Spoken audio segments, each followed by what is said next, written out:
Hello, everybody. Welcome to TrippyTimes. See, I still haven't quite figured out that countdown thing. Apologize for that. I'll be getting that situated.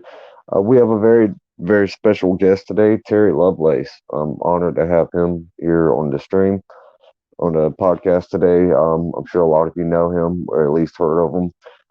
Um, he's had a very famous, well-known abduction experience, very well-known in the UFO community. And we're gonna go ahead and bring him in. Sorry for the delayed stream. It's bad traffic out here in Wilmington, but Terry Lovelace here, everybody. Hi, Hi, Joshua. Terry. How's it going? It's great, man. It's Great, going well. Good to be here. awesome. You too. Chat's yeah. We already got some people in chat here.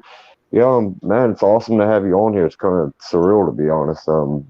Everything's going a lot quicker than I thought it was going to, and have such a well-known guest like yourself, it's an honor, And I appreciate it. Um, uh, would you mind giving a quick introductory? I'm pretty sure most people here in the chat already know who you are, but if you don't mind, just giving a quick run through of who Oh, you sure. are and how you got so well known.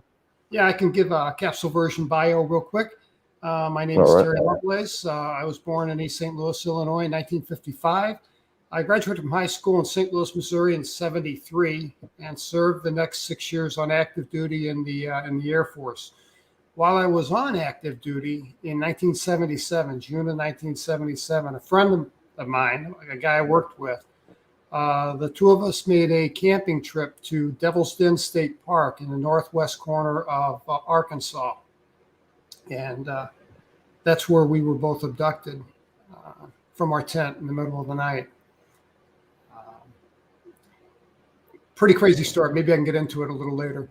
I finished my enlistment in 1979, finished undergrad with a degree in psychology, went to law school, took the Michigan bar, passed, practiced law in Lansing for a couple of years, and then went to the U.S. Territory of American Samoa, where I was appointed as an assistant attorney general, uh, which was a great gig, and worked that for a while, and then ended up going to the state of Vermont, where I was state's attorney for their board of medical practice until I retired in January of 2012 and moved to Dallas, Texas to be near our kids and grandkids. And 2017, I decided to write the book and speak publicly about this for the first time. And there you have it. Wow, that's I gotta say your story is definitely up there and probably definitely one of my top five. Um, just intriguing. I would say kind of frightening but fascinating experiences at that. And thank you for your service, by the way. Appreciate that. Um, I understand you had a friend that was there with you during your initial experience, right? Yeah, I did. A guy I worked with. I was trained as a medic and an EMT. We worked in the emergency room. We were first responders. And the guy was from Flint, Michigan.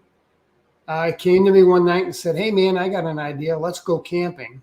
Well, I'd never been camping in my life, and I suspected he'd never been camping in his life. I was 22 at the time. He was 23.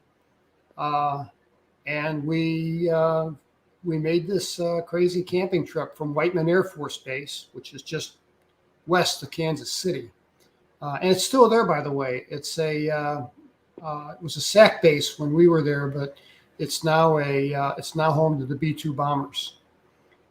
And we drove south about 6.5 hours to this Devil's Den State Park, which has a long, dark history, by the way, of all kinds of crazy disappearances and things that I had no idea about until I researched it in 2016, 2017 for the book. Um, so, yeah, we went down there and had this ill-conceived camping trip that was a life changer. Yeah, I didn't know quite the history until here recently. Actually, looking into your story about how much stuff, and it seems like not just UFO ET related, but also like more paranormal things down there as well. Yes. So, as far as your your initial experience, the one you're obviously most well known for. Would you mind go ahead and get into that and just explain like how that started off? How everything went down that night. Sure, sure. We we had a long 4-day weekend, and we packed my '66 Impala with a $9 Kmart tent, some inflatable air mattress, a couple blankets from the hospital where we worked, industrial strength, military grade DEET, keep away the bugs, and everything we thought we'd need. And we made the trip down there. And from the beginning, we decided we were not going to stay in the campground. And the reason for that was twofold. The purpose for me making the trip was I had a new camera and I wanted to photograph some wildlife. And my friend Toby was an amateur astronomer, and he wanted a place where he could look at the night sky without any light pollution. And because that's what he enjoyed, that's what he got off on. So, we agreed to dodge the campgrounds and find our own place to camp. And we did. We dodged the kiosk, and we were on a gravel road. Pardon me, actually pavement that turned to gravel, that turned to dirt. And then we came to a chain across the road with this sternly worded sign that said, keep out, do not enter, no hunting, no camping, no fishing. You get the idea. And I told my friend, well, we're going to have to turn around and find another way. And he's like, no, man, I got this. He hops out of the car, and what they had done, the park rangers had just made a noose out of the chain and locked it with a padlock, draped it across to the opposing post, and hung it on a nail. So my friend gets out and just picks up the chain, drops it, and we drove in. And we thought we were entering some kind of nature preserve within Devil's Den State Park. In 2017, I found out that the place where we stayed actually wasn't even in Devil's Den State Park. It's actually a piece of federal land owned by the Bureau of Land Management and leased to a private individual. So we were trespassing on federal land, and we knew we were trespassing, but we didn't think it was the crime of the century. Right. We cruised around, and we could have made a dozen wrong turns, and we didn't. We drove straight to this plateau. That's you can see it on Google Earth. I may have sent you a picture of it. It's an elevated plateau that the top of it is like level like a pool table, and the top is level with the trees of the surrounding forest. So you got to go up a pretty steep incline to get to the top. But it made like a perfect observation deck for my buddy to watch the night sky, and I was looking forward to maybe photographing some eagles and anything else we could find. So we were set. We did all the fun stuff you do when you go camping, which was all new to us.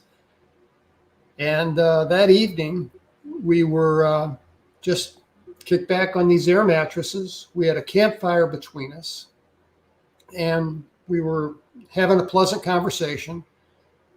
And I remember making a remark to Toby, like, I can understand why people like this. This is really pretty pleasant. Mm-hmm.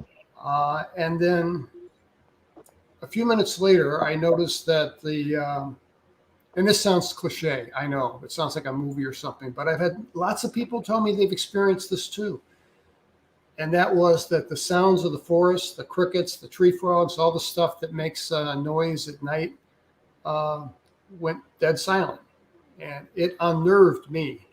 And, it didn't only go dead silent, it also went still. It was June, and it was fairly warm, and we had a nice breeze going on, and the breeze stopped. And like I say, it unnerved me. My friend, I'm like, hey, man, is this normal? Like, he's going to know. He has no clue either.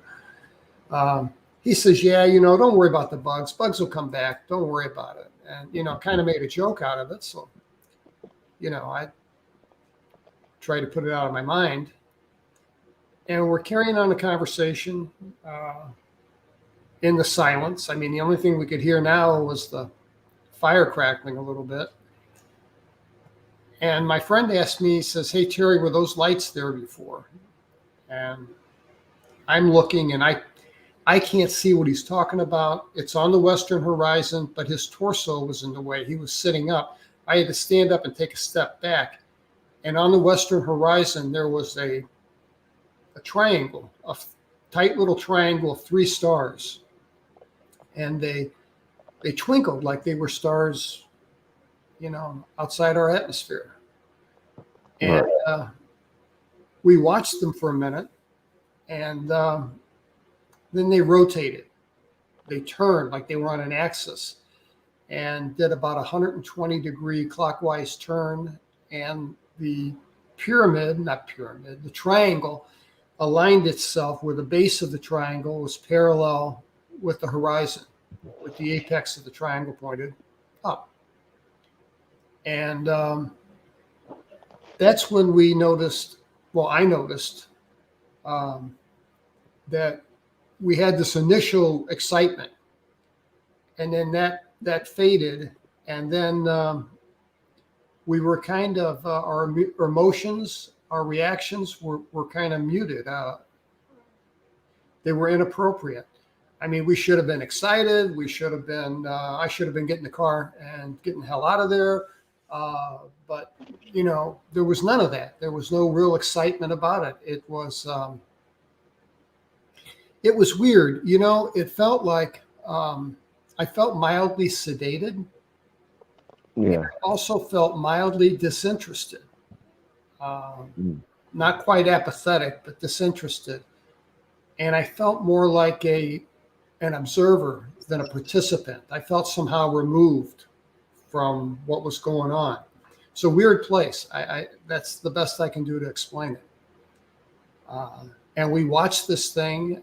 We saw the 3 points of light facing us, and this thing started climbing up into the air, and it reached a ceiling. I have no idea how high it was. I had no point of reference, but it reached the ceiling and then kind of turned over so that it oriented itself parallel with the earth, and we could see 3 lights with the one in the center pointed toward us, and we knew it was coming for us. I don't know how we knew, but we knew.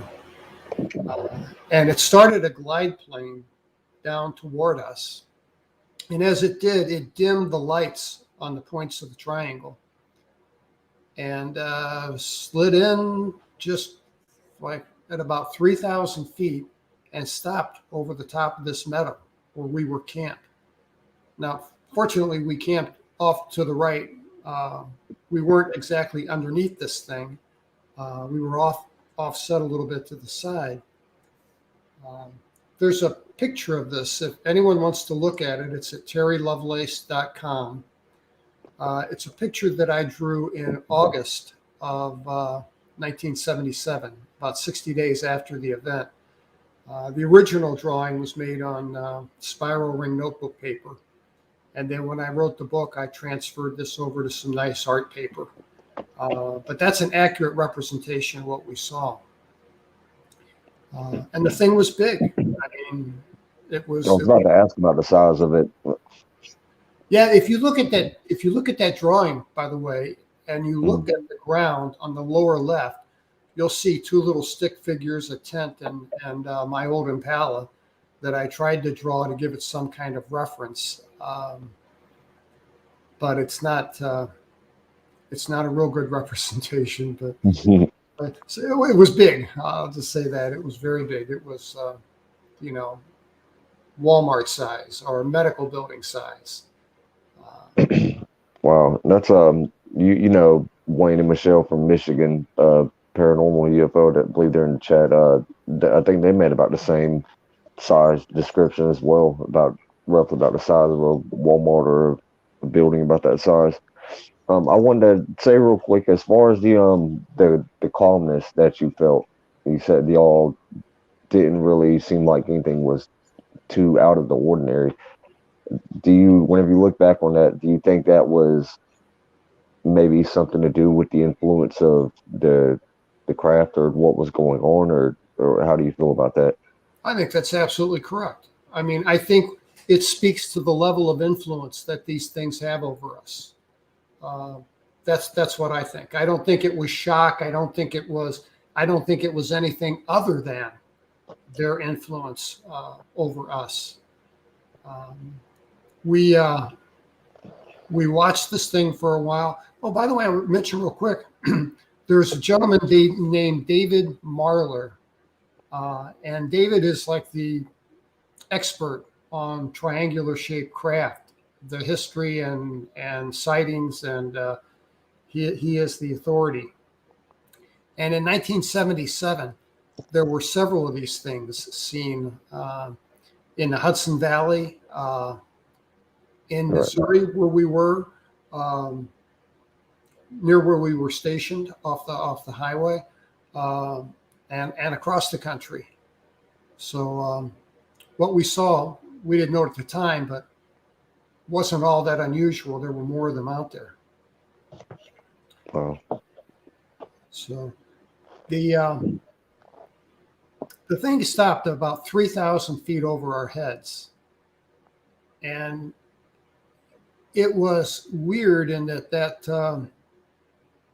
feeling of mild sedation and kind of disinterest suddenly morphed from that into sleepy. Now there's a distinction between being mildly sedated and being sleepy. I mean, man, all I wanted to do was get in a tent and go to sleep, and that was my objective. That's all I wanted to do. I didn't care about anything else. And my friend was in the same frame of mind. Uh, I didn't bother to take off my shirt. I didn't bother to untie my boots, which will come into play later. I wore my combat boots, and I threw my air mattress in the tent, and I just fell on top of it, and I was unconscious. And I don't know how much time lapsed. I mean, in retrospect, I can say that I woke up about an hour before daylight. Um, Toby and I both wore expensive mechanical watches. We needed them for the job that we did. So we had decent watches.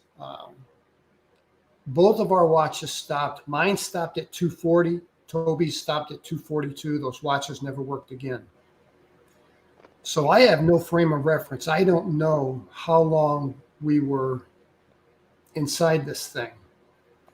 Um, all I have is a few flashes of memory.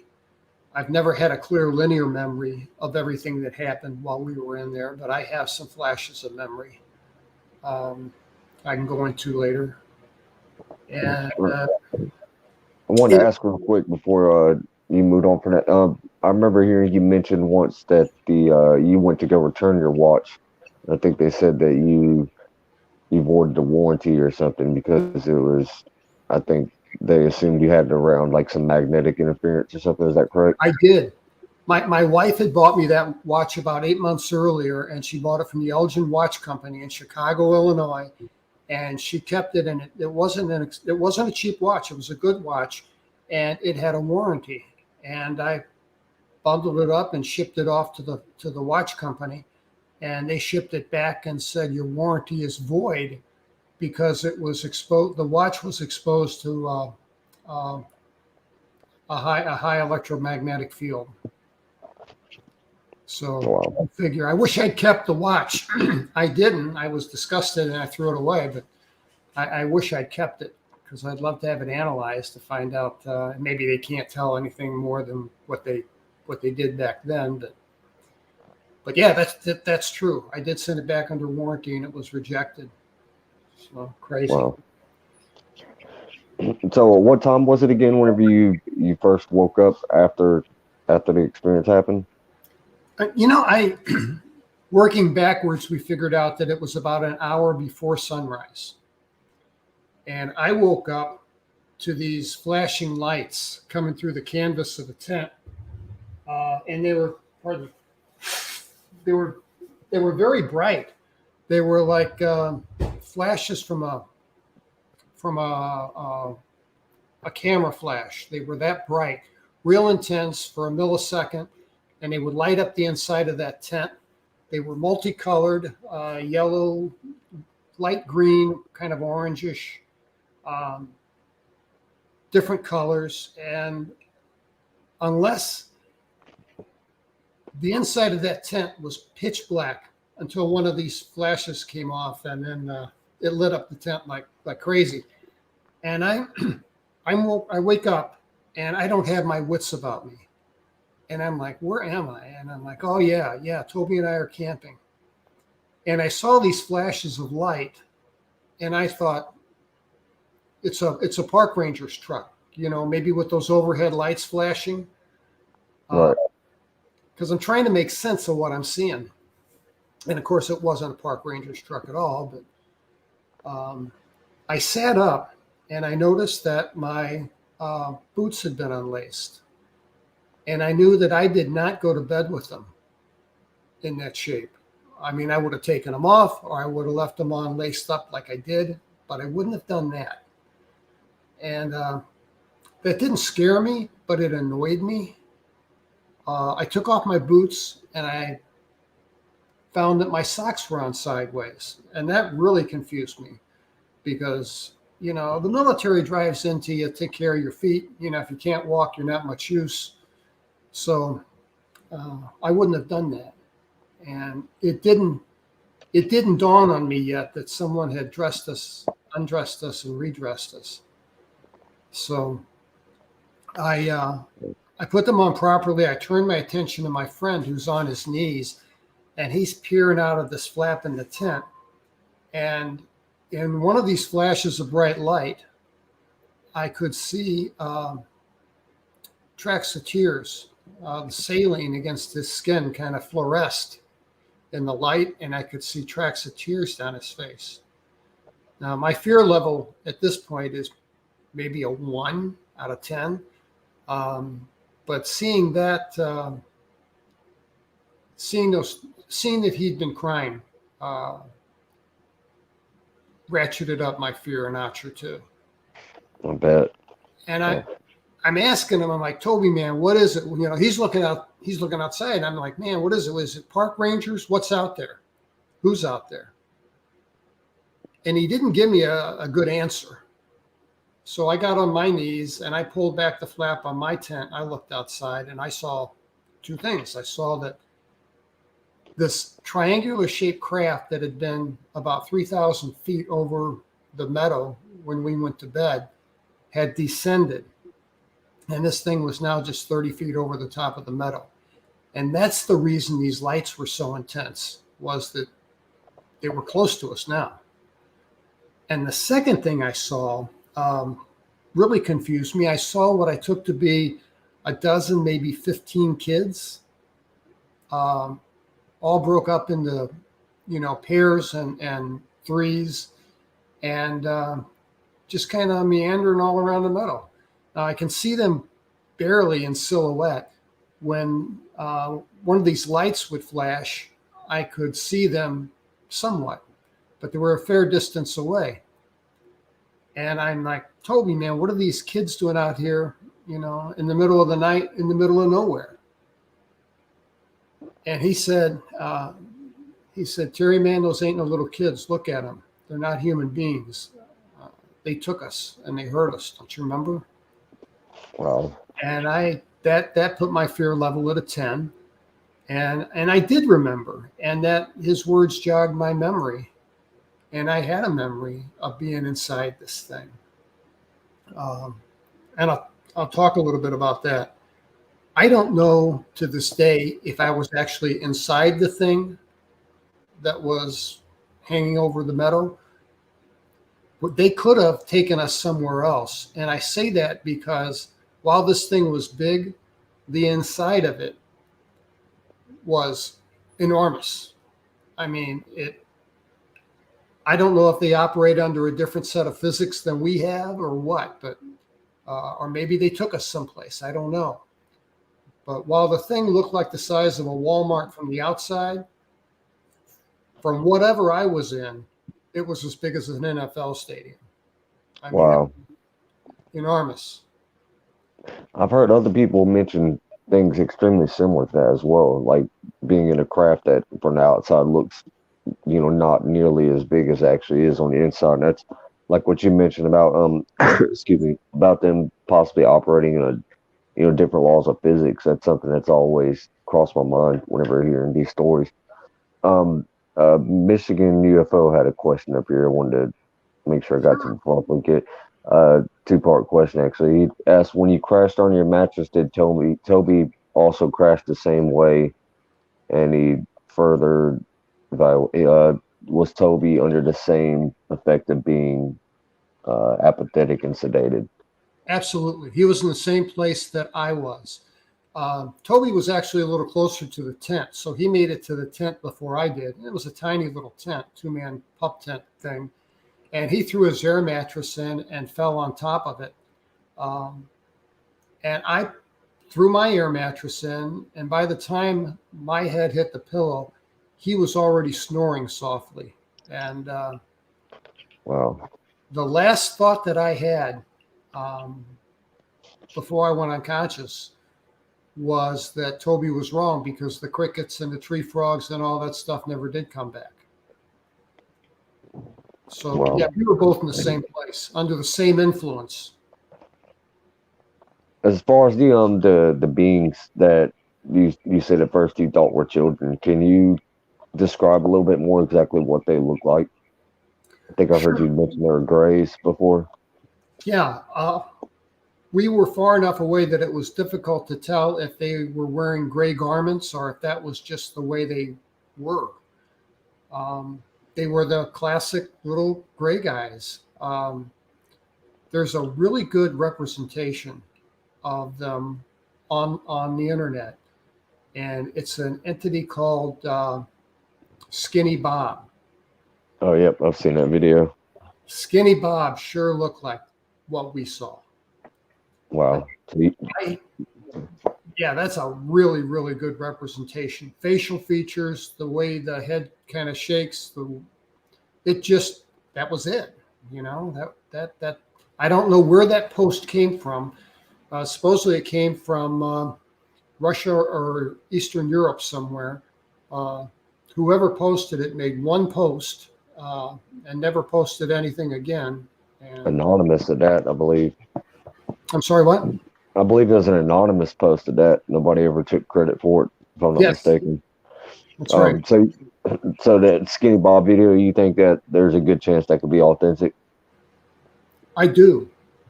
I mean, it's the only representation I've seen that I think, to me, looks like it could be authentic. Yeah, I've watched that video more times than I can count, to be honest. And when I look really close at it, and even put it in slow motion stuff, you can see the muscle feature. Like even when the eyes blink, it seems like you could see the tendons and everything. Just it's and the fact that that video was released, I think like what 10, 12 years ago, something like that. Yeah, Maybe I think longer it than looked. that now. I mean, it was Yeah, released on VCR tape. It wasn't digital.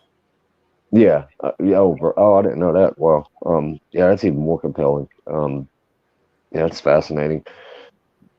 um, I think I also heard you mention once on another video that the way these things walked, was there something about their legs? I think you might have said their knees bent backwards or something like that, if I'm Yeah. not mistaken. When they were walking around outside the craft in this meadow, um, they walked with a really distinctive gait. They walked like their knees could bend back like an inch or two with every step. So it was, I mean, it was strange. It was strange to see, but they walked weird. Now, I saw these same beings inside the craft, and they walked fine inside the craft. Yeah, So I don't know if that's strange. it's in atmospheric pressure, gravity, who knows what. But they walked funny outside, but inside the craft, they walked normal. I have a theory about them. And I've got nothing to base this on. It's just conjecture. I have no proof. But I've talked to some people like Calvin Parker at length, and Calvin and I and a few others all agree that we think that these things are manufactured. We don't believe that they are, well, they're not sentient in the way that you and I are. They're not self-aware, self-determined. I think they're like, Calvin calls them little robots. It's like biosynthetic kind of, is that what you're saying? Like, yeah, exactly. Biosynthetic, a little bit of biological material, some artificial intelligence, a little nanotechnology, and, pop one off the assembly line. When we were inside this craft, we were both nude with our clothing held in our hands like this. And just like Calvin Parker was, I was absolutely frozen. I could not move a muscle, but I could move my eyes. I could roll my eyes around and look around me. And that's how I determined that this place was bigger than it should have been.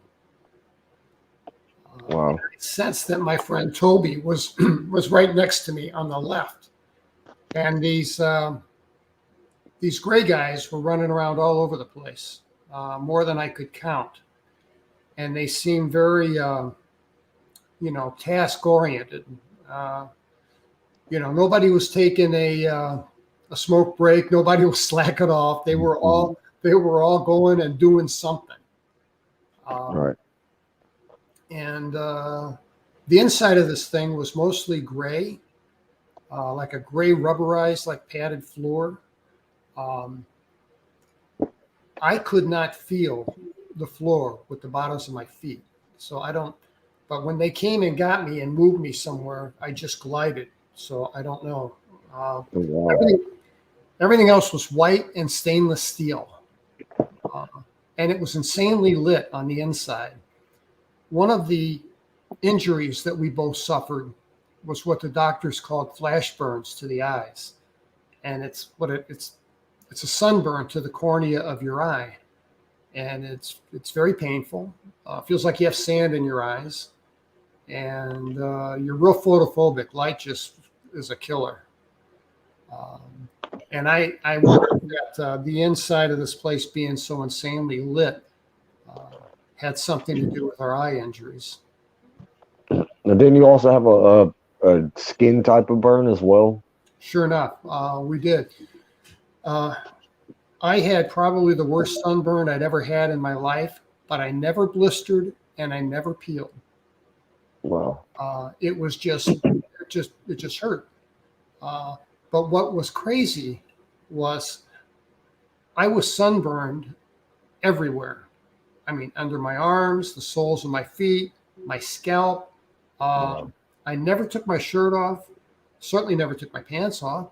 I don't get it, but I was burned everywhere. Matter of fact, the doctor, when we got back to base, our wives spoke to the hospital, and I had a fever, probably from that burn, and we were both admitted to the hospital. We were separated, but we were both admitted to the hospital, and I was ordered to have no contact with Toby, and Toby was ordered to have no contact with me. There's a gentleman by the name of Robert Hastings who wrote a famous book, UFOs and Nukes. And Robert is probably the expert on sightings at U.S. nuclear bases. And, we speak maybe once or twice a month.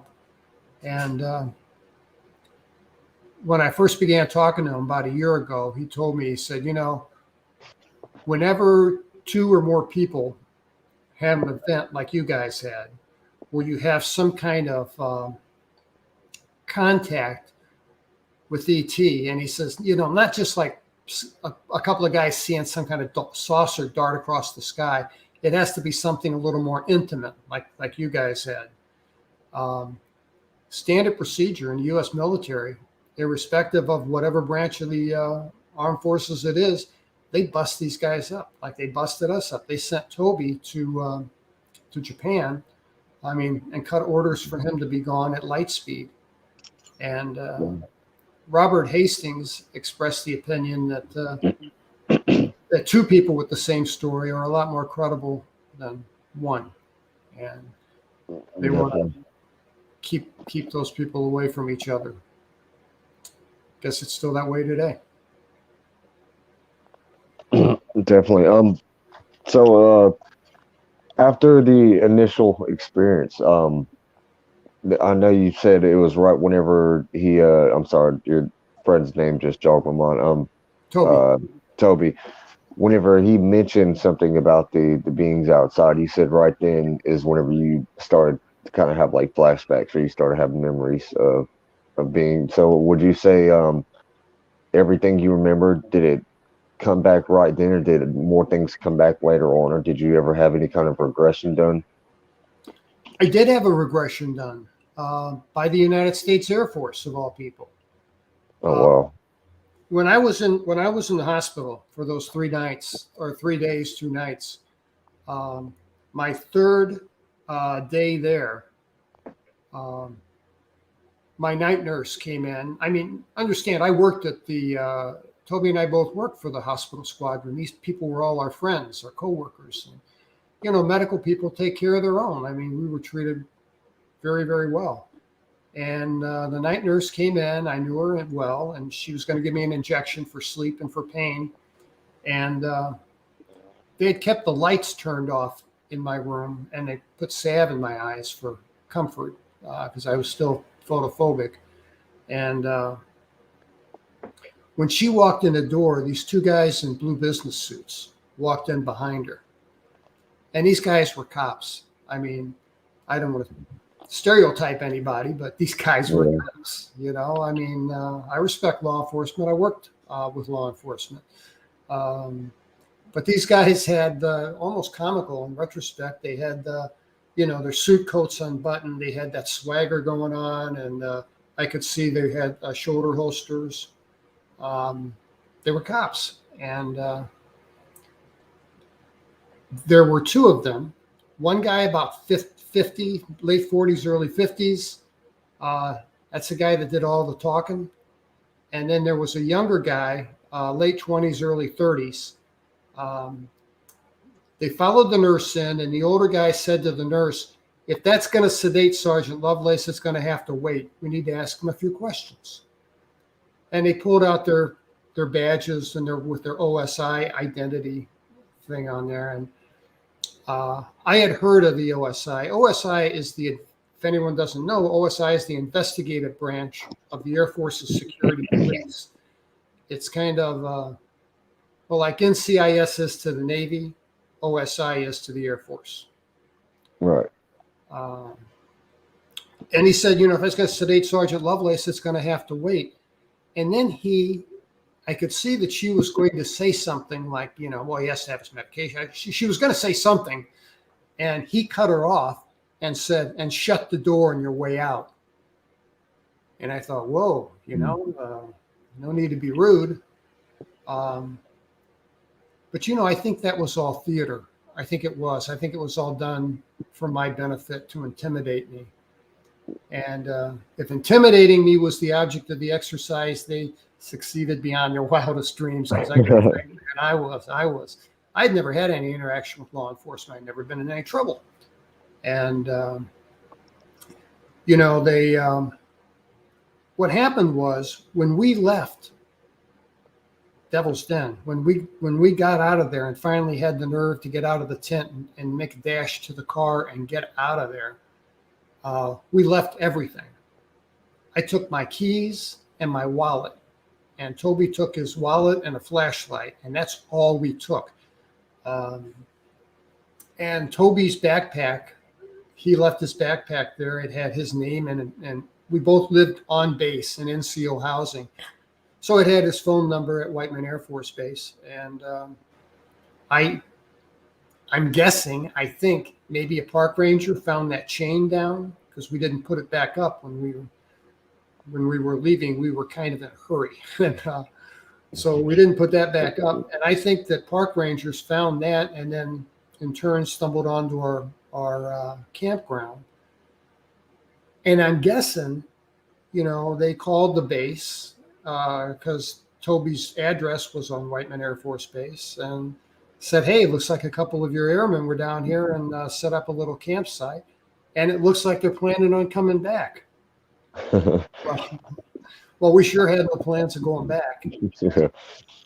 So, but this OSI agent seized on that, and he said, your boys had a little campsite set up down there. Do you have a little marijuana plot growing down there? Is that what this is all about? Now, that's comical. Yeah, that's comical today. But, man, I got to tell you, 1977, to be an active duty NCO, had somebody just by happenstance had a marijuana plot down there, they could hang it on us, and that would have been a dishonorable discharge, maybe time in Leavenworth. That could have carried huge consequences. So that scared me. And then he asked me, I had a reputation within the squadron of being an amateur photographer. I had a little dark room set up in my house, and people knew that. I didn't make a secret of it. And the nurse came back and said, doctor wants him to have this now. And the older guy says, well, I think we're about done with Sergeant Lovelace. So she gave me the injection, and she left the room. The captain left the room, and it's just me and this major, the older guy from OSI. And the head of my bed was near the front door, or the door to the room. And he put his hand against the door and bent down next to my ear. And he had this, I'm not sure if it's Alabama, Louisiana. He had this odd Southern accent. And he said, son, I know, and you two knuckleheads stumbled onto something when you was down there. And I think you know what I'm talking about. Now, Toby and I had made a pact on the way back that under no circumstances would we ever tell anybody that we saw a UFO the size of a Walmart, because we knew that if we did, it's very likely that they would have shipped us off for a psych eval. We could have been discharged from the military, would have been the end of my GI Bill and my ticket to college. It would have been bad. So it was a different time. Yeah. I was going to say it was a lot more, the stigma was a lot stronger back then, right? Yeah, it sure was.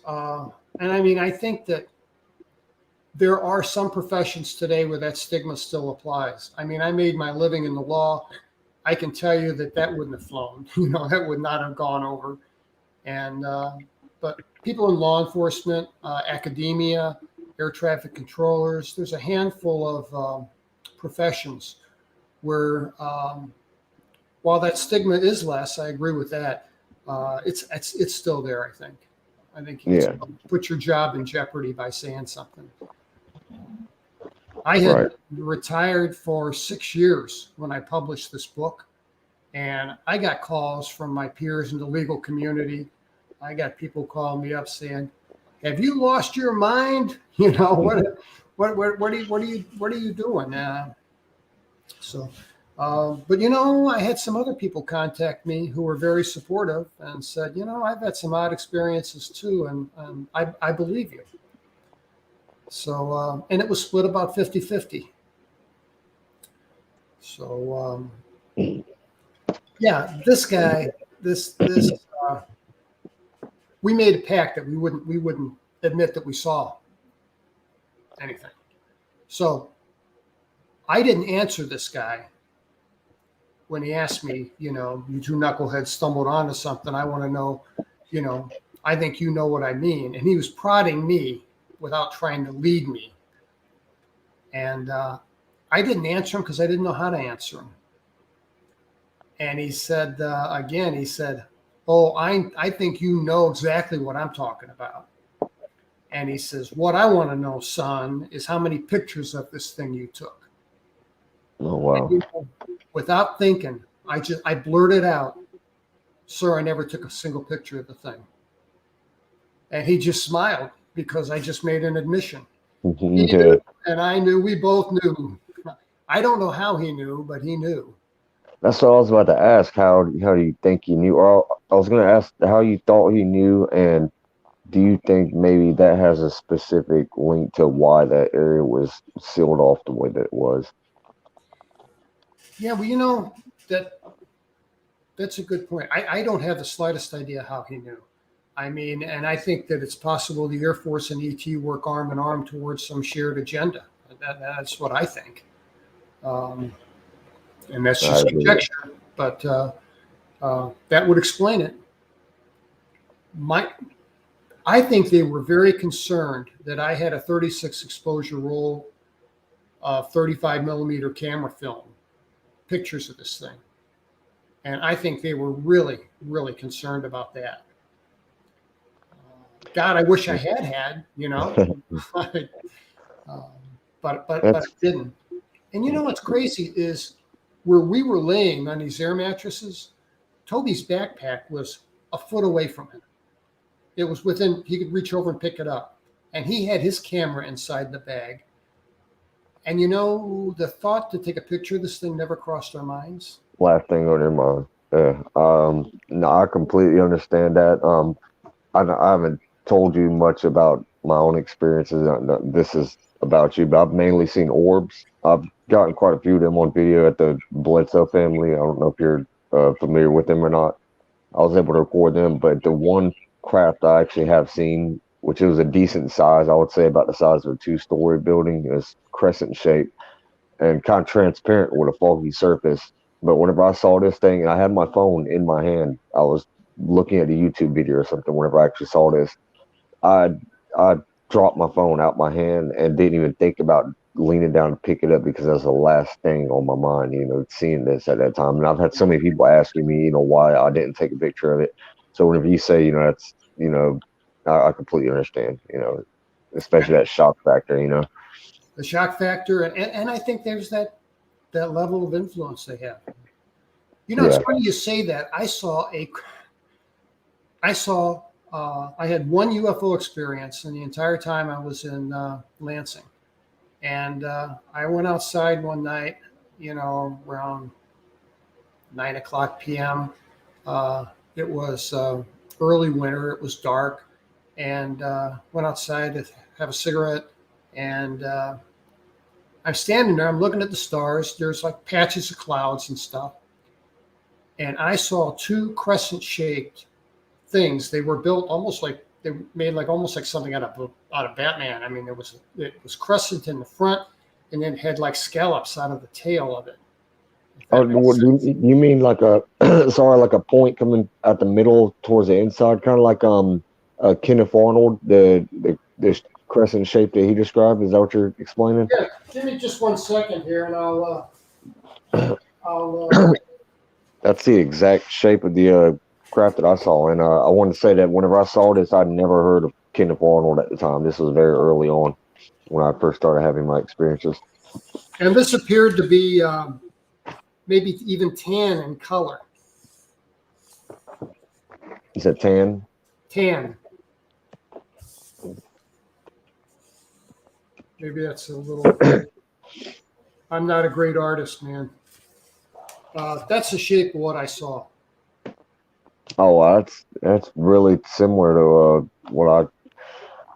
really similar to what I saw. Actually, I just drew really sloppy as well. I don't know if you can see that at all. Sorry, let me darken that just a little bit. That's really similar to what I saw actually. We're over here doing art sessions. Yeah, Oh wow! really similar to that, and it was Yeah. on its side just like that, and it was transparent with like a foggy surface to it. Like Yes. I mean, it's like fog, but that perfect shape with the outline was extremely, like a sharp outline. And when I saw this, it glided and for a few seconds and it just faded out into nothing. And like I said, I had my phone. I dropped it because my hands started trembling so bad when I first saw this thing. But to think about, lean down to pick up my phone, try to take a picture of it or record it, that's the last thing on my mind. I was just glued to it. Just in shock of what I was seeing, really. My sighting was so short. I mean, it was over in like 3-4 seconds. Yeah, same here. I saw them sail over, and one must have been, if they were the same size objects, one was closer than the other because one was larger, one was smaller, and they were flying along same speed, same angle, and like I say, a couple seconds and it was over. So that's interesting. Yeah, yeah, really fascinating. Michigan UFO sightings up here. I have another question. I want to make sure I didn't forget. He said, "Were you ever contacted by Elizondo or members of To the Stars in the past for your story?" Oh yeah. Matter of fact, I can send you a picture of Lou Lou spent 2 days with me in June of 2019 when I had helicopters like crazy buzzing my house. Oh, And wow. taking pictures of these helicopters, trying to find to legally fly a helicopter in the United States, you have to have it has to be registered with an N. The alphabetical symbol N, like Nancy, has to be displayed, followed by a numerical sequence that identifies that particular vehicle. So I'm taking pictures of these helicopters. They're buzzing my house like crazy. And I take pictures and there's no N number. So I look up the law and there's an exception. U.S. military and I'm trying to think of the exact wording. Some of the effect of like certain U.S. government agencies. So military and government agencies can be exempt from having to display that N number. So these things weren't marked in any way. Then when I'm in the process of blowing them up, I found UFOs in the background. Oh, wow. I should back up. I should tell you how Lou and I got acquainted and how this all happened. I put my book out in March of 2018, and about 90 days later, I got a call, and I picked up my phone, and it said L.A. Well, I got friends in Los Angeles, so I answered it and said, "Hey, this is Terry," and voice on the other end says, "Hi, Terry, it's Tom DeLong." Now, the name was familiar. My daughter's wedding, she played a Blink-182 song. So I'd heard the name before, but I couldn't connect it right away. So I really didn't know who the guy was. So I'm like, "Well, hi, Tom. How are you?" He says, I'm fine. I'm here with Lou Elizondo, General McCardle, and there were two other people on the call. It was a conference call that I don't remember the names. And he said, "I'm wondering if you'd be interested in having a doctor, one of our doctors, take a look at your X-rays and give you a physical examination." And I said, "Well, back up just a little bit. I'm kind of Googling these guys. I'm doing Google search like crazy while I'm trying to carry on this telephone conversation." And so I found Lou Elizondo. I found General McCardle. I knew they were legit guys, if that's who they say they were, which I believe they were. Then I found To the Stars Academy, and we had a long conversation, and he wanted to know, what did you see, what did you feel, what was the mood like. He asked me a bunch of, I thought, intelligent questions. And then a few months later, a doctor associated with them came down and spent 2 days with me and did some tests and repeated the x-rays and had me tell my story in great detail. And I won't mention his name because I promised him I wouldn't. And he was actually very kind to me. So, and then after that, Lou Elizondo, I sent him some of the photographs of these helicopters and the cigar-shaped things in the background and the disc-shaped things in the background. I sent him pictures of those, and he called me up and said, "Are you up for some company? I'd love to come down and spend 2 days with you." And he came down with a film guy that had a shoulder-held motion picture camera, I guess, and filmed me. And it was interesting because we started filming, and his battery dropped from 100% to zero. Oh, wow. It's like boom, like that. And he's like, that's unusual. He said, let me go out to the van and I'll grab another battery. And I'm thinking, welcome to my world, man, because weird things in electricity have been happening to me since I was a kid. So he goes out, he gets another battery. We start filming. We're about 10 minutes into it. And same thing. It dives from, charge to nothing. So the third battery worked. And Wow. so that was kind of interesting. Yeah. I want to go back to something that you mentioned.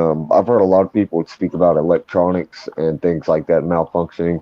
I've had a couple weird experiences myself.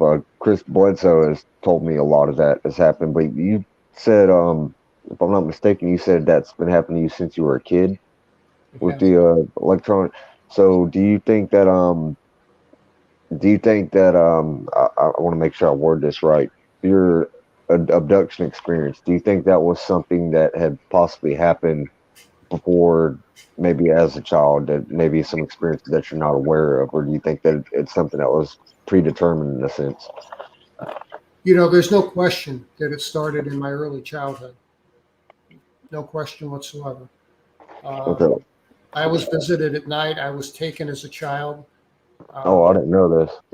Yeah. And, and I have a theory about that. I mean, I think that if you're, I can't speak for Chris Bledsoe. I know Chris. I like him. He's a great guy. Yeah. His experience was more spiritual than mine was. I didn't really find a spiritual component in the experience that I had.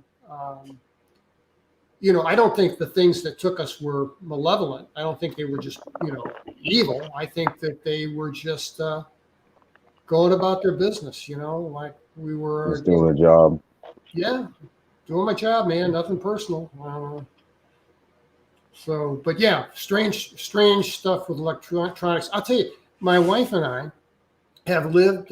We've been together since '74. We've lived in probably 7 states, 1 U.S. territory, and we've had multiple homes and multiple television sets. And it doesn't matter which television set, it doesn't matter which home or which state, or about once, maybe twice a year, the television in the living room will turn itself on. Now, the one in the bedroom never turns itself on because I could just pick up the remote and turn it off. So the one in the living room will turn on. And, it scared us to death. The first 20 times it happened. But, I mean, now whichever one of us is more awake goes in, grabs the remote, turns it off, and we always say, "Knock it off." Like, I don't know if that helps or not, but so yeah, strange. Lots of computer problems, lots of electrical problems, even in my house. Wow. Got it. So I got chills whenever you said the thing about TV, because that's it's actually one of the things that's happened to me before a few times. That and a phone randomly cutting off. I've had it happen when a phone is completely charged and a phone actually plugged up and just cuts off for no reason. Actually, once while on the phone with Chris Bledsoe, as a matter of fact, and was a really bizarre experience because he literally just telling me about electronics malfunctioning around him, and as he's telling me this, my phone just shuts off, and I'm like, okay, that's bizarre. And I'm early into this whenever this happens. The experience that you mentioned as a child, I can't quite remember, but I think I remember hearing you say something. It might have been with Ben and Joe from the UFO Garage about God, I'm gonna be embarrassed if I say this wrong. Was it something to do with like some monkey figures or something like that? Is that what it was? Yeah, that's all right. Would you mind getting into that a little bit? Because I'm a little vague on that. When I was a kid, I had these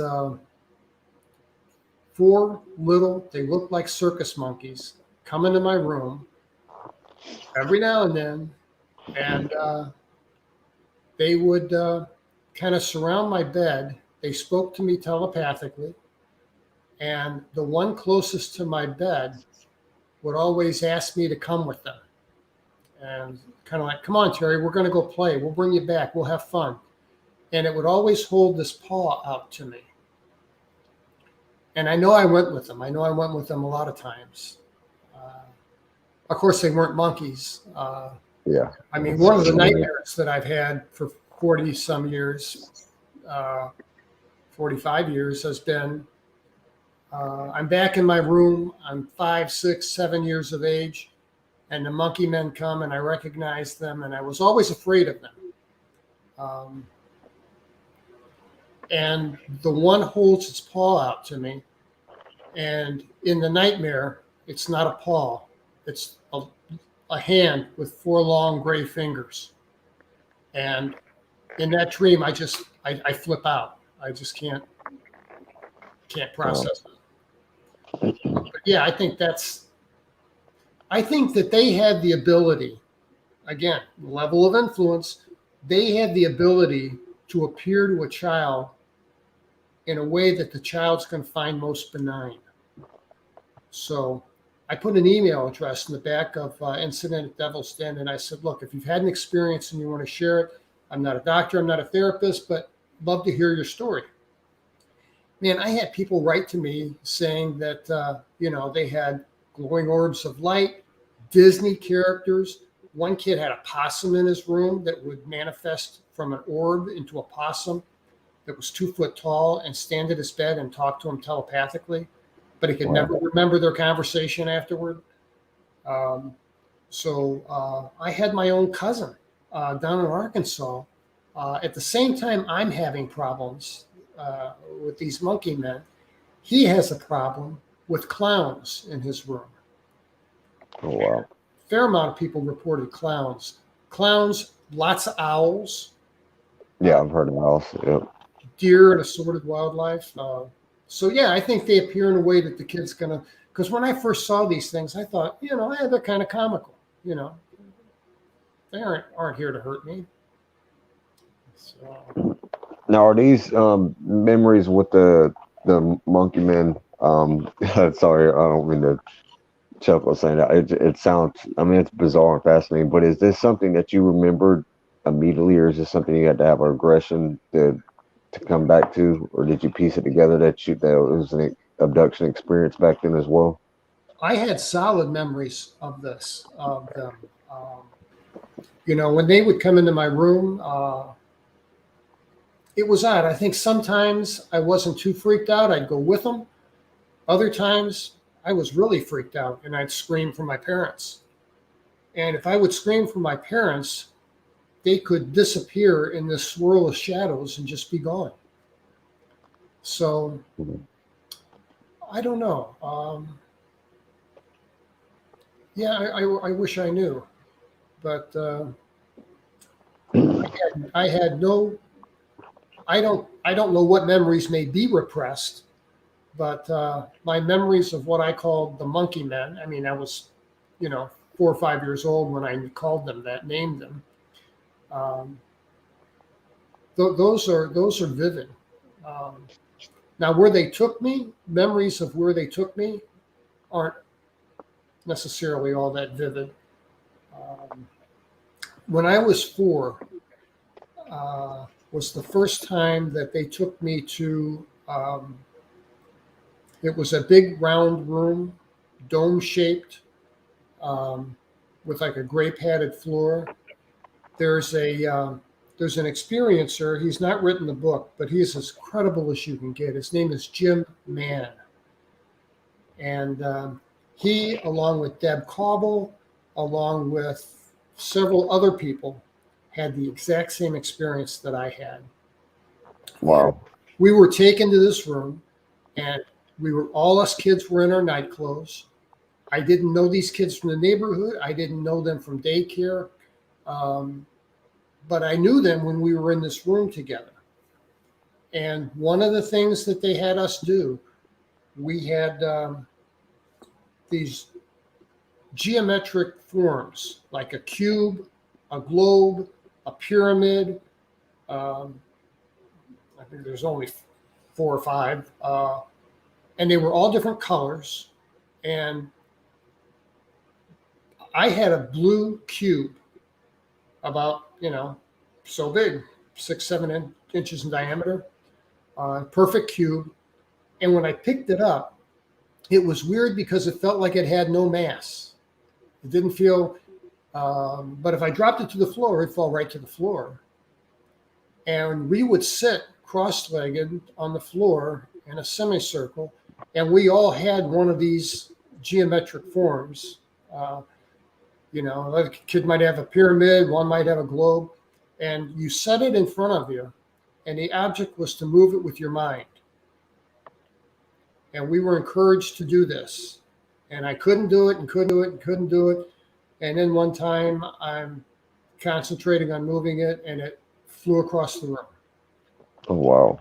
And other people have had this exact same experience. I don't know what the purpose of that exercise was. I mean, I sure can't move anything with my mind on this level of reality. I can't talk telepathically with anyone on this level of reality. So I don't know. They don't, the people that I talk to, they don't know either. Maybe you've heard of Deb Cobble. The name rings a bell. I can't put a face on it, but I definitely recognize the name. Yeah, if you want to reach out to her or Jim Mann, tell them we talked, and they'll come on and tell you about their experience, and it was identical to mine. We did was we were interviewed by New York MUFON last week. Oh, really? And we all had magic markers and some copy paper, and we were asked, what color was the room? All 3 of us wrote white. What was its shape? 2 said round, I said oval. What did they have for you to play with? And I put colored geometric figures, 8 or 10 inches in diameter.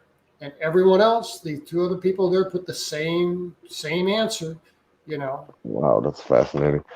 So, And so these experiences that you're speaking of now, they're along with the experiences with the monkey men, were these all in like an astral dreamscape type thing, or were some of them more physical reality and others not?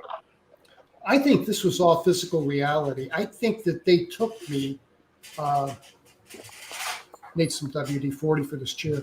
I think they took me to a physical location that was probably a ship of some kind. Now, how they took me there, I don't know. But I was pretty freaked out. I was always afraid of the monkey men for some reason.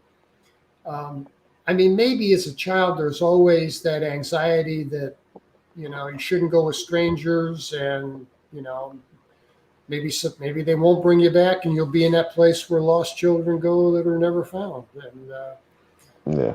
Once I got to this room, and I had a handler, there was a woman there. I say woman. I believe that she was a hybrid being. She was about a little over 4 feet tall, maybe 4'5" at max. And she had a pencil thin neck, and she had black eyes, but not like the exaggerated black eyes like you see in a motion picture. These were like a pair of wraparound Ray-Bans, kind of. But her eyes were this beautiful black. I had to call you back. Black. It looked like, if you open a can of gloss black paint, you know what it looks like? Her eyes had that quality to them, just gloss black. And they weren't scary. I thought they were beautiful. You know, that's another odd thing is that this woman, I called her Sue. I felt this odd affection for her. I don't mean in a romantic way. I mean in a maternal way. Right. Come to one another. Like a, yeah, like you would, you know, your babysitter or you know, an aunt or something. Um, so So you felt kind of safe around her, in other words. I did. I did. Wow, that's fascinating. um, before I lose track of this, I'm sorry. Was there anything else that you want to add to that? I just want to get to this question up here before I forget about it. Um, and I'm sorry. I don't know exactly what this word here means, but Josh Tuesday, I had an ET experience yet again and heard the inoculation. Does Yeah, Terry being remember? inoculated. Yeah, being vaccinated. Um, Oh, okay. I don't recall them ever giving me any kind of medication ever. No, never an injection or you know, nothing of that sort. Just you know, it's like when I was a kid and we were up there. I don't recall ever having a potty break. I don't recall ever having anything to eat or drink. Um, so, yeah, no, they didn't inoculate me unless you know they did it in some way with me not knowing. Right. And oh wow, this is the last comment. All children who are adopted have a handler. They are known as a wet nurse. They stay with it. Yeah, that's new to me. Yeah, you Um, know, if you ask, you know, Calvin Parker, probably even Chris Bledsoe, if you ask any of these folks that have had this kind of experience, they all have. They may call them a guide. They, most often, I hear them referred to as handler, like I do, and that same entity is with you throughout your life. yeah, I've heard a few people say that. And I actually got to speak with Calvin Parker on UFO Garage. He's a really awesome guy. I'm hoping to get him on here Yes, it sometime. is. Um, we got on this subject a little bit earlier, but I was wanting to get back to honestly, this is something I could do a whole podcast on just because it fascinates me so much. The implants. Do you mind if we speak about that a little bit? Sure. Um, when was it that you first found out that you had implant and you have one in both legs, if I'm not mistaken, right? Actually, I have two in my right leg, one above and one below my kneecap.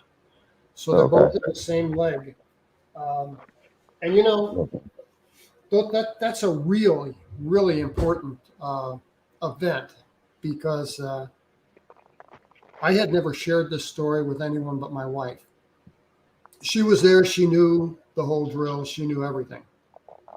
And I had no intention of ever sharing this story with anybody else uh, at all.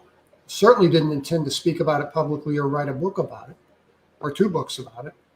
Um, but I retired from the state of Vermont in January of 2012. And then we moved to Dallas, Texas, where we got adult kids and grandkids. And got down here and got settled. And about 9 months later, it's October of 2012. I get up and I can't bear weight on my right knee. And I thought, boy, that's strange. And told my wife, I said, you know, I get all my medical care from the VA. And I told her, I said, you got to take me to the ER. Something's wrong with my leg. So we go to the ER and I wait my turn, you know, and saw a very knowledgeable PA. And let me be clear at this point. What was wrong with my knee had absolutely nothing to do with these implants. Nothing. Okay. The reason for the pain in my knee was what's called a Baker's cyst. Um, nothing to do with baking. It's named by a guy named Baker, and it's always a benign cyst, kind of under your kneecap, and it'll make it painful to walk for about 2 weeks. And take some Tylenol, walk with crutches, and in 2 weeks they always resolve. They're never it's never cancers, and it goes away.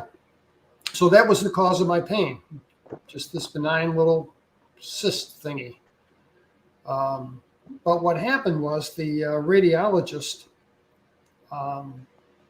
who took my X-ray was obviously confused and repositioned my knee in a couple different angles and took a few more films, and then asked me, have you been in an accident or had a shrapnel wound or had something to account for a piece of metal being in your leg? And I said, no, I mean, other than a skinned knee as a kid, I've never injured that knee. So she had the radiologist come down and take a look at it, which is really unusual. I mean, I know how it works. I mean, they take your X-ray, the doctor looks at it, makes kind of like a diagnosis on the fly, and then the film goes into a stack, and then a week later it gets read by a radiologist who types up a formal report. So I knew it wasn't normal for the radiologist to come down and check this thing out. I had no idea what they were looking at. I thought they were having trouble with their machinery. So the radiologist comes in, and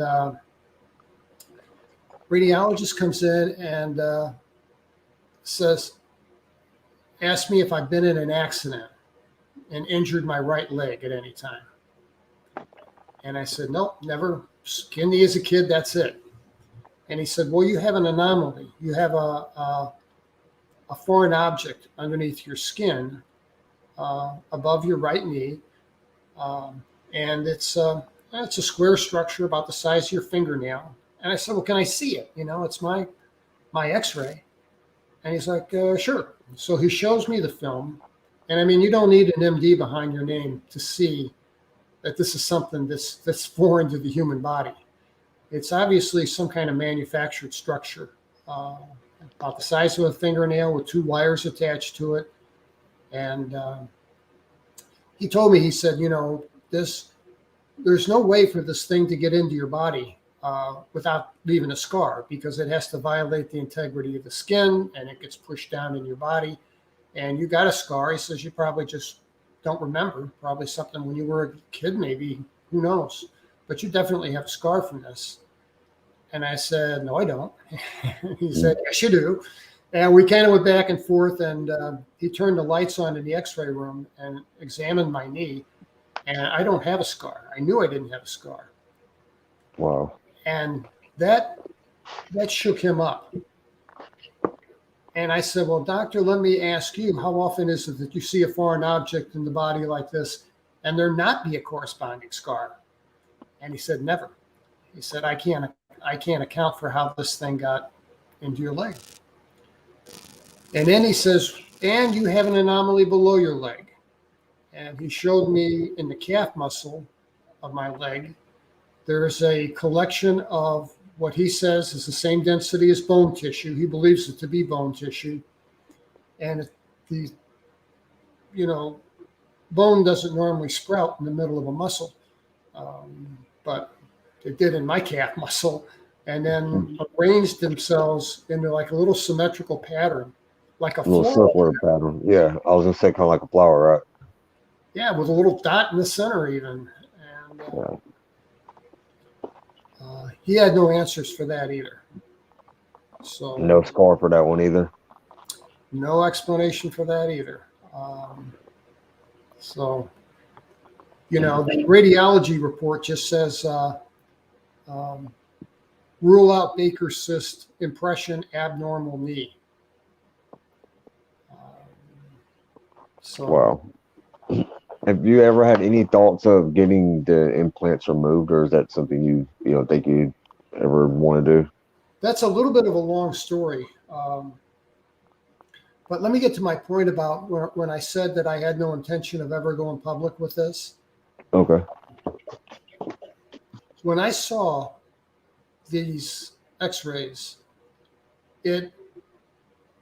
was I was shocked. I was shocked, and it was disturbing. It was disturbing because it was validation that these things did put their hands on me, and Right. that that was, even though I knew they did, it was still hard to see the proof of it. And that kicked off. That was really the catalyst for me to get involved in this UFO culture, um, and it triggered recurring nightmares and obsessive thoughts. What I called intrusive thoughts, what I've told are actually flashbacks, where I'll be doing something, I'll be working in the yard or doing something totally unrelated, and a vivid image will flash through my mind, and it's PTSD. It's a flashback. So I wrote the book as a catalyst, as a way of kind of getting this thing out of my system, and I thought it would really help my mental health to write a book about it. I thought I'd sell 50 books, and have a box of 50 in my garage or something, and I'd feel better. Well, I did feel better, but I sold an awful lot of books because I thought my experience was unique, and I thought I was unique in that regard. And it was really, really cool to find out that there are a lot of Chris Bledsoes, Calvin Parkers, Travis Waltons. There are just an awful lot of people out there that have had very, very similar experiences. So, I meet these people, I talk to them, and I know, hey, I'm not crazy. I'm not crazy at all. Right. I'm not unique either. Yeah, and it makes me think of all the people you don't hear about. There's people like, you and everybody you mentioned that come out about this, but imagine all the people that are too afraid to speak about them, or the people who don't even know that they have these experiences. That's what really blows my mind. Mine too. Toward that end, I want to mention that these past few months I was training to become a hypnotherapist, and Yeah, that's right. I completed that training, and my undergraduate degree is in psychology anyway, so I always had an interest in this. So I've already been doing some regression work with some folks who had experiences and would just like to see it with a little more clarity. And had good luck being able to help them go back and see stuff. Had one past life memory pop up, which was really amazing. So a lot of people from the near-death experience community I'd like to talk to too. So Yeah, that's I've had a near-death experience myself. I was actually going to ask you about that. Have you ever had any near-death experience? I have not, but it's odd because I've had, maybe it's not so odd. I've had maybe 15 people from the NDE community contact me and say, do you see the parallels between our two experiences? And at first I'm like, no, I don't see parallels between our experiences at all. And they're like, well, yeah, there really is, because we're both dealing with something outside the realm of what's we accept as reality. Right. And, so I guess we do have some things in common. Do you see parallels between? Yeah, I definitely do. I didn't initially until I had people ask me.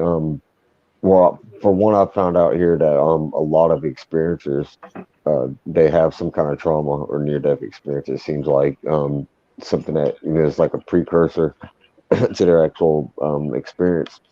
That's why I wanted to know if you had some kind of near-death experience. But I want to say for one, first off, before almost exactly a year before my near-death experience, which I was hit by a drunk driver, and I don't want to get too much into this because it's about you, and I could talk about this for a long time. But about exactly a year before, and it wasn't until speaking with Preston Dennett. I think you may know of him. Yeah, sure. Um, Actually, he was the second guest on my show. I'd been coming to this personal kind of theory of my own that this was kind of like an astral projection type experience that I had. But it was 3 days from a year before my NDE. I visited my grandfather in a dream that felt nothing like a dream I've ever experienced in my life, and this is way before I'd even believe in anything extraterrestrial or UFO. And in this experience I had, at first I woke up with this intense vertigo, and I walked through these doorways. And there's a few other details that I'm leaving out here, but at the end of this dream, I ended up seeing my grandfather, and I want to point out and really emphasize that it. First off, this dream was very linear. It was step by step, like I was actually living through this. It wasn't like a scattered bunch of memories like my dreams normally are. And it Yeah. seemed like all my senses were like dialed up to 11. Um, Even like the colors in this dream, it's like they're so vibrant. Like I don't know if this makes any sense, but like so HD high def looking. It's like it was more realistic than actual reality. Like the green was more greener than green in real life, if that makes any sense. But I ended up seeing my grandfather in this dream, and my grandfather passed away when I was about 7 or 8 years old. And in this dream, I couldn't even say anything to him. I just got so choked up. I started, just crying immediately. And he hugged me and he told me everything was going to be okay. And I mean to tell you, like I can remember him from this dream more vividly than I actually do as a child from the memories of real life that I have from him. And it was almost exactly a year after this, I got hit head on by a drunk driver. Me and my best friend, and coincidentally, or I don't think it's coincidence at all now, but this same friend had this near death experience with. He's the same one I had my first UFO sighting with at the Cape Fear River, the same spot Chris Bledsoe had his experience. There's a lot of synchronicities here. And I was hit head on by this drunk driver, and I was stuck in a vehicle for an hour and a half. They had to cut me out, and I was airlifted on life support Chapel Hill, and I spent a week in a coma actually. But I want to say that I didn't. A lot of people talk about seeing like a tunnel or leaving their body. I didn't experience that per se, but what I did experience was what felt like time slowing down, like extremely. I felt no pain whatsoever. My body was completely numb, and I felt this feeling of acceptance. It sounds really bizarre and strange, but I actually looked my best friend right in the eyes and I told him, this is it, and was pretty much I was trying to let him know that at that moment I didn't believe that I was going to make it. I thought that was really my last moments, that I was going to be here on this earth. And I remember thinking in my head, what's about to happen after I leave this world, and I felt okay. I felt like calm, accepting. That's the best way I can explain it. It's like I just felt like I was accepting, this is it. I'm about to leave this world and it's going to be okay, whatever happens. So it's a little different, from other people's near death experiences. But as far as it feeling like I'm in a different layer of reality, that's really what I'm trying to get at here. I know I kind of bounced around subjects there, if That's that makes any sense. Sorry.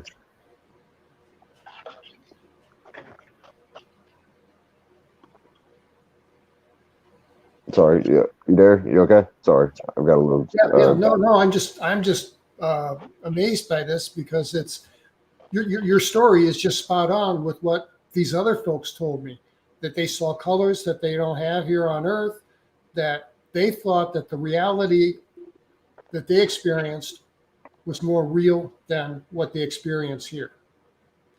Uh, and can I ask you, did you have an increase in like your ability to your psychic ability? I'll just say.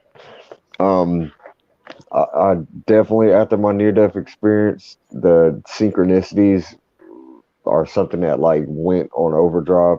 But after my first major orb sightings that I had, that's whenever I actually started having premonitions, I guess you would call it, random little details from dreams come true. And it's always something completely random. It's not something I claim to have any control over. It's, Like I don't claim to like unpredictable. be it. Sorry, go ahead. I just agree with unpredictable. Sorry to interrupt you. Yeah, Yeah, you yeah. can't tell when it's going to happen. Exactly. Seb Talk, my move on investigator. I know that we both know her. She actually saw, I guess, physical evidence of one of my dreams coming true. I was describing to her an orb sighting that I had, and before this sighting, I had a dream, and I mentioned this girl's name that was in this dream. This is like literally the morning or the night before the morning of an orb sighting that I had. I woke up at like 5 o'clock in the morning to get ready for work, and I saw this orb. But it had a weird connection to this dream that I had, and in the email reporting this to Seb, I used this girl's name. Oddly enough, 3 weeks after this sighting, this same girl from this dream, who I went to high school with, I hadn't seen in almost 10 years, she randomly calls me up. She had a near death experience 3 weeks after I reported this to Seb, and he used her first and last name. It's just, that's whenever, it was like, okay, what the hell is going on here? I couldn't deny it anymore after that, really. How cool is that? I mean, really, how cool is that? Yeah, at the time, it had my hand shaking a little bit. To be honest, it was just because I was still trying to wrap my head around everything. I didn't even know if I believed in psychics and stuff like that at that time. I was just kind of coming to grips with the fact that UFOs and these orbs are real, and now I'm having weird, random psychic experiences. But yeah, so it's funny you mention that, really. But at the same time, I'm not surprised because I've had a few other people mention this or ask me the same thing about the whole psychic connection. Yeah, after 1977, I never say that I'm a psychic, but I will say that my intuition is through the roof. Yeah, definitely. Yeah, I'm same here. um, sorry, I haven't really been looking at the chat. I don't know if there was any questions here. I didn't know there's some things I wanted to emphasize. um, sorry, I had a question earlier that I was wanting to ask, and I totally forgot about. Oh yeah. After your main experience that people have heard you share, have you had any other further experiences as far as sightings or anything like that? I have had lots and lots of sightings. Oh, really? Would you mind sharing some of that? Sure. Well, I mean, about the time I got a decent camera on my phone, I started photographing them, and I've got a bunch of pictures of odd stuff in the sky, uh, including some pretty decent pictures of a saucer type Oh, thing. wow. Um, yeah, I've got some cool pics. And what was the question again? Just further experiences after your initial Oh, encounter. thank you. Yeah, lost my train of thought. Jeez. Yeah, 1987, 10 years after incident at Devil's Den, I was on a motorcycle ride, and I had an experience of missing time, Oh, and wow. I had never had that. I mean, time was missing when I was inside this thing in 1977, but I was riding a motorcycle, my motorcycle. Sunday morning, I was on a deserted road, nobody around, and it was a. I like to ride solo, and I was throttling back. I was doing about 80, and I was throttling back to about 65 to make a turn that was coming up, and I blinked. At least I think I blinked, and I'm doing 35 miles an hour on a gravel road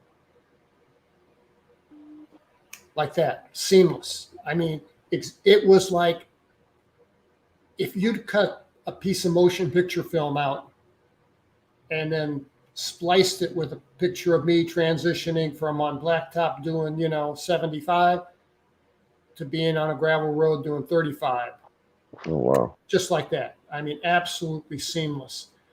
And I couldn't believe I was there. I mean, I never took my bike on gravel. It's dangerous. It's not good for the bike. um, and I had no idea how I got there. And I mean, the only thing I could think of was, man, am I that absent-minded? Because I can be at times. And hey, Ben, how you doing, brother? Yeah, I found myself on this gravel road. I had no idea how I got there, and I stopped the bike. I turned it around. I thought, well, I'm going. I don't know where I'm at, but I got 10,000 acres of soybeans on either side of me. If I turn the bike around and go back the other way, I should get back where I came from. And I did. I was about a mile and a half off the blacktop, and I went home. And I got home, and it was kind of a thing. I would go for my motorcycle ride in the morning on Sundays, get home, fix pancakes for the family. Normally I'm always punctual. I'm on time, and at 11 o'clock. Well, I get home and my wife is in tears, and this is days before cell phones, and she's absolutely freaked. And she's like, "Where have you been?" I called the state police. I'm worried that you're laying in a ditch somewhere. And I'm like, "No." And why are you flipped out? And I walk in the house, and I could tell by the cartoons from the family room that it wasn't 11 o'clock. And that's when I saw the clock, and it was 1. I was 2 hours late, and missing time. Wow. So whenever you first came to and realized that, so you said you were still riding your motorcycle, right? And then it's like you were suddenly, did you feel like out of sorts, or did you feel, I guess, No, a little out of it, or did it just feel like, you were just here, then you were there, but you were. I didn't feel out of it in the least. Matter of fact, I went and cruised that stretch of road several times, trying to make some sense of this, because there wasn't anything spooky or paranormal about the experience, except that I blinked my eyes and I was one place, and then I was someplace else. And but it was such a seamless transition that it made me really doubt what happened. And I want to get some decent regression work done, and work on that, because I'm sure That's there's plenty there to look at. the whole missing time thing just really fascinates me, and it blows my mind, because I think to myself that these beings, they do have the ability to operate outside of time, or they obey different laws of physics than we do. Then I wonder to myself, why would they even allow for us to be aware of missing time? Like, I wonder to myself, like, is it something that they're intentionally doing? Like, maybe they don't want to give us so much of an overload, but maybe they want us to know a little bit, I guess. I get maybe in a sense, so that we start asking questions or something. Because I think to myself, if they do operate outside of time, wouldn't it just be nothing for them to not let us even be aware that we're missing time? If that makes any sense, what I'm trying to say there. What are your thoughts on that? I agree with you. Betty and Barney Hill on their famous ride in New Hampshire. Um, It's had funny. I was just thinking of them too when I was saying that. That's exactly what I was thinking of. Sorry. Yeah, they had the same experience, and they were left scratching their heads trying to make sense of it too. Um, the thought of it being anything related to ET really didn't cross my mind for a few days. But what was interesting is my wife and I have been together a long time. My wife has had exactly one paranormal experience in her lifetime. She's had one. And that happened. I went for that motorcycle ride on a September Sunday morning. And the Saturday evening before, she woke up in the middle of the night. I wasn't in the bed. And at the foot of the bed, she saw silhouetted against the window in back, um, a petite figure, maybe 4 foot tall, and appeared to have a hood on, like Wow. like a hoodie. Um, It had a feminine voice. She heard this voice inside her head, clear as a bell, and it spoke to her and said, "Everything's fine, go back to sleep." And Oh that's what wow. she did. And the next morning is when I went out for the motorcycle ride. Oh wow, that same ride with the missing time. Yes. Wow. So I don't know what connection, if there is any, between the two, but it's an awful big coincidence if there's no connection. Yeah. Yeah, I was gonna say I don't even really believe too many coincidences anymore. I mean, I know some of them are, but I don't know. I look at everything different now, and it's weird. I was gonna ask you this as well. After like my sightings and stuff, and I'm pretty sure this is probably the same with you, but for me, I started looking back on past experiences completely different than what I, beforehand. Is that the same with you? Like, do you have experiences like from your past? I know you spoke about like the ones with your with the monkey men whenever you're a child, but I'm sure there's probably other experiences you have as well that you didn't maybe think were paranormal or had any kind of, anything out of the ordinary that maybe now you look at in a totally different light. Is that true with you? Absolutely, that's true. I mean, 1977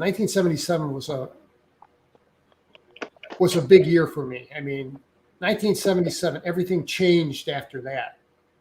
Um, I think up until that point, things may have happened, even things that happened to me as a little kid. Um, but I saw them differently after this event in 1977. It's like Toby and I went down there as like two teenagers and are, two late teenagers going down, gonna have a good time, yuck it up a little bit. But we left that meadow absolutely adults, uh, and our life had changed. And I think that, you know, that was kind of like an awakening in that I was just kind of stumbling through life half asleep. But I'm much more cognizant, much more aware of what's going on around me and what more might things that I see. There may be more to the story than what I'm just seeing with my eyes. If that makes sense. I completely agree. Yeah, I feel the same. Somebody said not too long ago to me, aware of being aware, and whenever they said that, it kind of just really hit me. I just feel like that's a good way of explaining, kind of like what you were saying. You reminded me of something. God, I'm sorry, his name keeps slipping my mind. Your friend from the Toby. initial experience, Toby. If I'm not mistaken, didn't I hear you say once that not for any reasons of you having any dislike towards him, but then y'all kind of cut your ties with each other after this initial experience? Yeah. Um, I wanted to cover that, so I'm glad you brought it up because I forgot to get around to it. But when we left that meadow, um, something had changed. And I have trouble reconciling this today because, I mean, if you're my friend, I'm a loyal friend. Uh, but something between us changed. I mean, we were good friends. Our wives were friends. We were both recently married. We worked together on our days off. We'd, the four of us play cards together, barbecue. I mean, we just hung out together. And I couldn't explain it, but coming off that meadow, I wanted nothing to do with this guy. And I Or, just have a hard time wrapping my head around that. But that's the way I felt. And I really, that's like when I got back to the base and they gave us this no contact order that we're to have no contact with one another. Uh, I wasn't really devastated because at the time I really didn't want anything to do with the guy. Go figure. But you know what? That's not unusual. There's an excellent book by Ray Fowler called The Allagash Iv. And in it, there's these twin brothers, James and Jim and James Weiner. and a guy named Rack, and I forget the fourth guy's name, but they were kind of like us. They were camping, and they were out on this lake in Maine off the Allagash River. And you might be familiar with the story. And they went out to fish, to night fish, and they didn't want to get out in the middle of the lake and get lost. So what they did was they built this enormous campfire. I mean, just a huge bonfire that would burn for hours. So they could always have a fixed point to go to get back to their campsite. And they're rowing out toward the middle of the lake, and hadn't even put a line in the water yet. And they saw what they thought was the moon roll up over the top of them. And then they figured out pretty quick it wasn't the moon. And then it shined this very bright light down and just lit up the inside of this aluminum canoe. And then these guys were scared to death, and they're paddling like crazy to get back to shore. And then blank, everything's gone. And then they wake up, and they're just kind of like half out of it, paddling the canoe towards shore. And their bonfire that was meant to burn for 6 hours is now just a glow of embers that they can see from the lake. And I call this the band breaks up, because it's not uncommon. I had a lot of people write to me and say, we used to hang out. Now we don't do that anymore. After we saw this thing. And you know how tight twins are. Well, like the four of them went in different directions. And the one twin brother calls the other and says, hey, can I ask you something? I keep having this weird nightmare, and it's just driving me crazy. And he said, yeah, me too. And he told the other brother what the nightmare was. They're having the same nightmare. Mm. And that was the catalyst that got them to go see a psychiatrist and be hypnotized and regressed and discover that they'd been abducted. So really cool story. Ray Fowler writes a great book.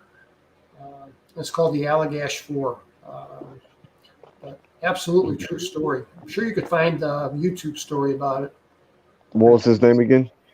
Raymond Fowler, Fowler, is the author's name. Okay. Yeah, that's definitely something I'm looking into.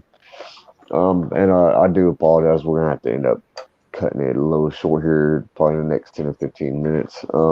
It's about 2 hours. And I've had such a great time talking to you. This has really flown by, and I know there's some things I'm forgetting that I want to bring up to you. Honestly, I could talk to you for another couple hours. Probably need to go by really quick. Well, we can do it again sometime. Yeah, that sounds great. I think there wasn't a question up here. I want to try to make sure. I know. I'm sorry, everybody in the chat. I probably missed some questions. You kind of touched on that when we were talking about on the motorcycle. But is there anything else? She's asking about time, odd time illusion occurrences in your daily life. Check the clock. Some activity. Look at the clock again, and time isn't right. Logically know something is off. Yeah, I have. I have had sorry, and a lot of people report this, that weird triple digit thing. Anybody else have that? Where you look at the clock, 5:55, it's 2:22. You wake up in the middle of the night, it's 1:11. 11:11 and 3:33 is the big ones for me. I just saw 11:11. I think I see 11:11 at least 3 or 4 times a week, to be honest. Yeah.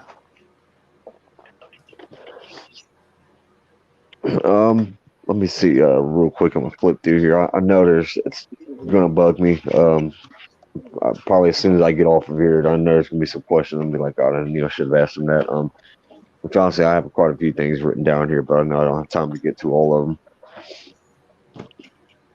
But yeah, like you were saying, I would love to have you back on here another time. And apologize for having to cut it short. I actually have a doctor's appointment I have to get to. This has been really awesome interview, and I'm still so stoked that I actually got a chance to speak to you on here. Yes, 3:33 a.m. I have pics. Yeah. Yeah, yeah. I told Wayne and Michelle that that you said hello to them. I think the first time I reached out to them, you actually they're Nice. the ones that actually kind of recommended I get a hold of you. And then I spoke to Seb Talk and found out that she knows you. And also Brian from the Pork and Beans podcast. I think you've been on their channel as well. I think so. Yes. Yeah, I plan on having him on sometime here. I've been on their channel before. They had me on for a show. Um, I do have another question, actually, real quick. I want to before we close this out. So, as far as paranormal experiences, have you had any other like major experiences that you'd consider more paranormal or supernatural since or before your initial experience? You know the incident of missing time in 1987. Um, there have been a couple other things, but maybe I'll save them for next time because they're a little bit complicated. Mhm. But yeah, probably like a lot like you, I bet. You know, I have things pop up every now and then, and it's just the world of the weird. That's where we live, man. And people ask me, would you take it back? Would you, if you could get out of this and not be a part of ET at all, would you change it? And I'm like, man, I wouldn't change a thing. You know, this is my world. It's me, and uh, I wouldn't change it. That was actually going to be my next question was how you felt, or if you could redo or relive your life and not have that experience, how you do it. But yeah, I also want to ask as far as the implants, what do you believe could be a possible reason, or do you have any idea at all? You know, I think these things, real quick. I think these things are, you know, who knows, maybe a million years more advanced than we are. I think they're pretty advanced. I think they're way above us. And I don't know. You know, we put a chip in a animal in the Serengeti plain and anesthetize it and examine it, and it wakes up with a hangover and a headache and goes on about its day, and maybe has a memory of it, maybe doesn't. I think we're a lot like the animal in the Serengeti plain. I think that, you know, the disparity between our intellect and theirs is that great. And toward what end? I don't know, unless it's just purely educational to study us for the same reason we study lions. I don't know. I wish I knew. I think there's an agenda behind it, um, and I wish I knew what it was, but I don't. Do you and I just have one or maybe two quick questions. And I'm in closing this out. We mentioned earlier about the Bledsoes and his experience being more spiritual. Do you think that there is a spiritual component to all of this? Absolutely. That's the same words that I use, a spiritual component. I think that there is a part of it that is spiritual. My Chris's experience was absolutely a spiritual experience. Um, but where mine was not wholly spiritual, but I still think that there's some spiritual component that's a part of it. And so yeah, I think it's a part of all of it.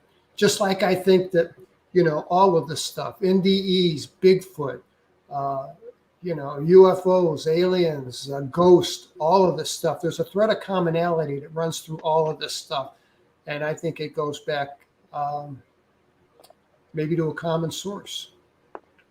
Yeah, I completely agree, and I've said the same thing. For me, I was a total skeptic earlier in my life, and now it's like I realized that the whole UFO thing was real, and then it went from that to paranormal, and then psychic phenomena like astral projection, remote viewing, and then Bigfoot was one that I had a really hard time kind of wrapping my head around, to be honest. When I first had people tell me about that, I'm like, okay, you're gonna tell me that the tooth fairy is real next, But then I started looking to it, found out that I'm actually I'm a quarter Blackfoot Native American. I didn't even know that Bigfoot has big ties in like Native American culture, and that was something that was really new to me. So it's like a Pandora's box that just gets opened up whenever you look into all this stuff, and or a rabbit hole. I don't want to say Pandora's box because I like to think it's not all bad, And I think a lot of people, when they hear Pandora's box, they all automatically think bad. Yeah. The last question I wanted to close this out on: what do you think? Uh, I'm sure you agree with me. Saying that like disclosure is a process that we're probably already kind of in right now.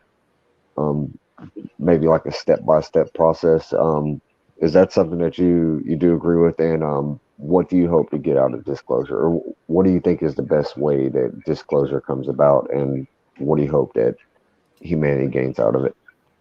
I think that they're not going to be too quick to release a lot of information because I think they're going to have to admit that ET and the United States and probably the Soviet Union, oh, pardon me, Russia, uh, you know, I think that who knows, maybe every planet on Earth has been a part of it, working arm in arm with them. And, people are going to feel lied to when that comes out. So I Yeah, think that there's, you know, there are two opposing forces: the ones that want disclosure and the ones that don't want it to happen. So I don't yeah, know. I completely agree.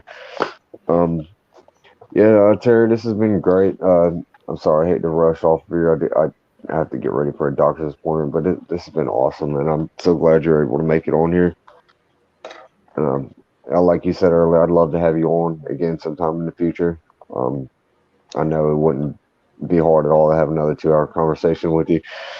Yeah, you And got my number, man. You got my email. You know how to reach me. all right, and everybody in the chat, thank you for being here and listening. And I will be updating the description in the bio. If there's your website or social media information, I'll get that from you and put that in the description below. Is there anything that you want to say to people in the chat before we get out of here? Yeah, I wanted to say thanks for listening and thanks for participating. I appreciate all the questions and I appreciate all the comments. Thank you. All right, Terry, it's been awesome talking to you. Everybody in the chat, you guys have a great day. Yep. Terry, it's nice seeing you. I hope to see you again sometime in the future. Be warm Talk up to you there. later.